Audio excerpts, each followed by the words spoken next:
Toast also set to report earnings after the bell, and that one happens to be on our Countdown Closers stock choice list. Motley Fool Asset Management senior analyst Shelby McFaddin is here.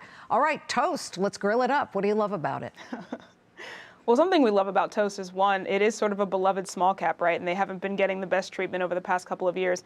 But another thing is that they are a toll taker that's been able to ride out a sort of bumpy macro situation. Over the past several quarters, they've been living up to what we need of them when it comes to their annualized run rate, when it comes to their net new adds of different restaurants, and they seem to be faring very well along with their gross payment volume trends and their take rates. That's something that sort of moves the whole peer block, but they've performed really well. They've shown the value of competitive advantage and not just walking away when you hear small cap tech or consumer focused tech. They've shown that fundamentals matter. Shelby, does it not bother you that it trades at a 74 forward PE? It's rich.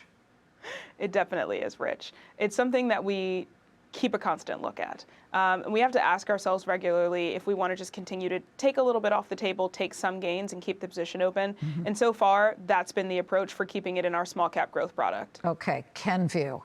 When you look at this two-day chart of Kenvue, this is really fascinating to see what was a really significant jump on the news that, of course, this would be a company that Kimberly-Clark is going to buy. So Yes. Why do you say now is the time? This still has an overhang of legal issues because the Trump administration and the Health and Human Services chief, RFK Jr., says he believes that Tylenol causes autism. Really hasn't been actual data on a broad-based scale that indicates that. But is this a little bit of a snake pit to get into?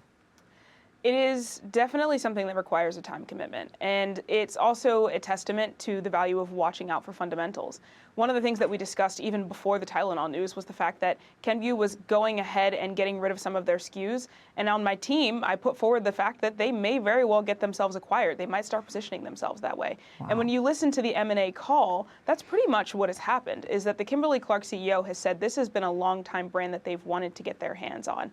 And another thing was that when that news came out, I quickly ran to my models, and we realized that the market was pricing in complete franchise destruction. Even if we go ahead and say that this is a significant claim, it's something that relates only to a portion of the population, right? And we don't really believe that the compound in and of itself would completely disappear off of the market. So pricing in a complete destruction, not only of the franchise, but we're certain price levels where the market was pricing in destruction of the company, there was really a bit of an overshoot, in our opinion. And so as such, seeing Kimberly-Clark come in and declare a pretty favorable price is about on target.